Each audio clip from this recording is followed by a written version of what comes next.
Oasis is finally back together. To celebrate in a proper way, I decided to go on an Oasis listening spree. Many songs in their catalog are worth making an episode about, but there is one song that I think is a true classical harmony songwriting masterclass.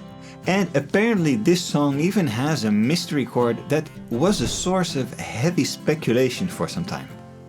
With its obvious John Lennon and Beatles references, to the general public, this powerful sing-along song is, well, exactly this, an epic sing-along. But for us musicians, songwriters and composers, there are great harmony or chord progression techniques that we can use. While doing research, I tried to play along with the original recording, but I found that I needed to tune my guitar slightly up. If you keep your guitar in regular tuning, it clashes like crazy.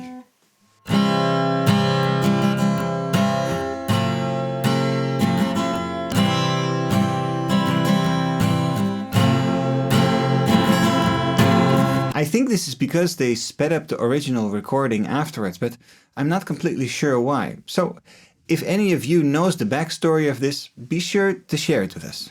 Today I'm going to dive into 3 things that I think make Oasis's Don't Look Back in Anger such a great classical songwriting harmony example.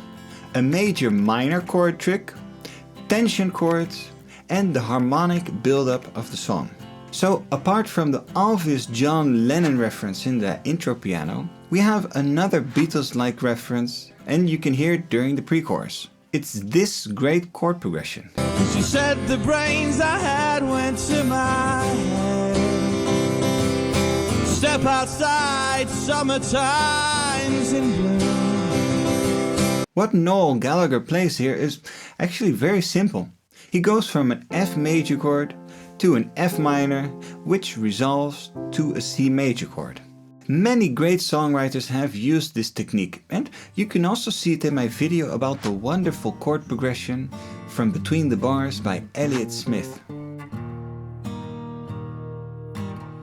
Now, in music, when tones are a semitone or a half a step apart, they often carry tension and they feel comfortable resolving back to each other, either up or down.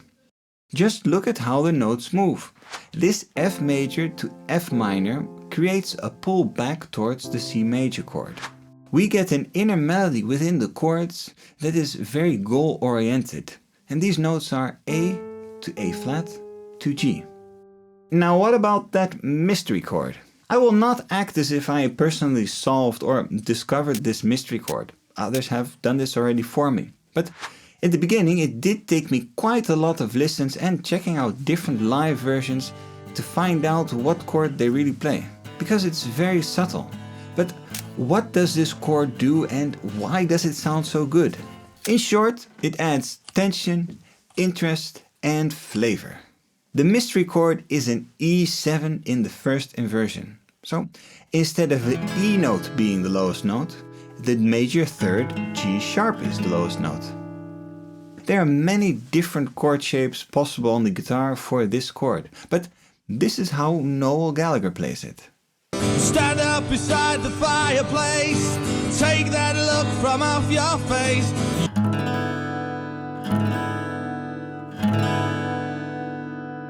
This E7 over G sharp is a tension chord that wants to resolve to the A minor.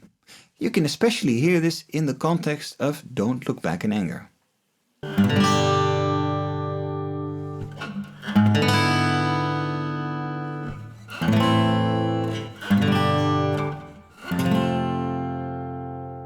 Wonderful! I mean, wonderful, isn't it? The E7 over G sharp functions as a secondary dominant, and in music these are considered to be one of the most juicy chords. And if you want to learn more about them, check out the link in the description or the tag above.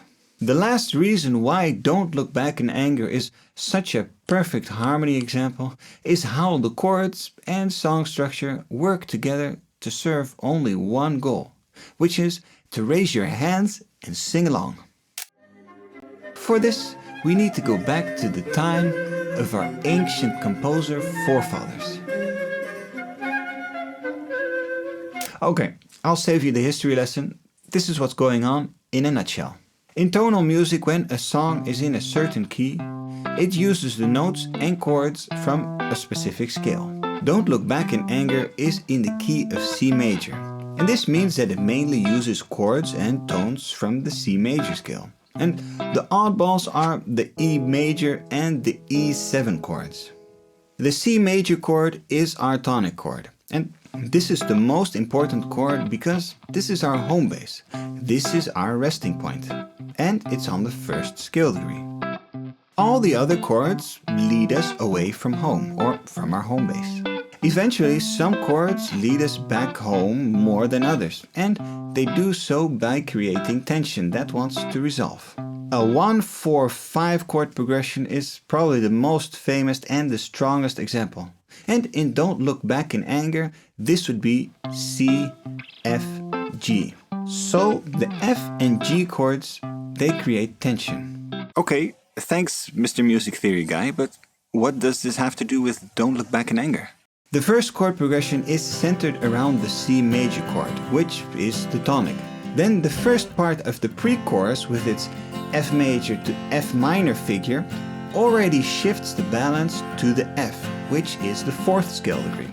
Then the second part with the mystery chord shifts the balance completely to the G major chord, which is the fifth scale degree. So what does this all mean? What this means is that on a higher level, the verse and pre-chorus and chorus, they create a 1-4-5-1 progression.